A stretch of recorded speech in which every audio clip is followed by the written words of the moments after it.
وقتاش الشخير يكون خطر على الانسان ولا اسك ديجا كاين شخير من شخير دونك هل فيه شغل صوت معين اللي راح يدلنا باللي هذا النوع راهو شويه سيفير؟ الاشخير بحد ذاته في الرنه تاعو في الصوت تاعو ما حشي خلينا نعرفوا اذا كان هذا الانسان ولا عنده خطر ولا،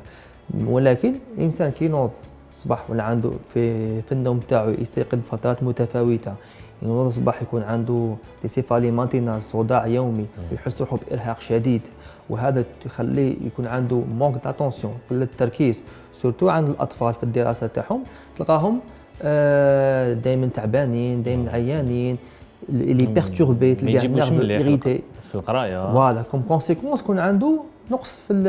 الدراسه تاعو في الاداء الدراسي تاعو هذا دائما نعسان. دونك في هذه الحاله هذه عرفنا باللي هذا شخير ياثر عليه في لي سيرن بوتيتر في لي سيرن ايفيكتيفمون سيرني دائما سي با نورمال فوالا هادو ما كاع الاعراض اللي يخلوا الانسان لازم يفحص عليهم.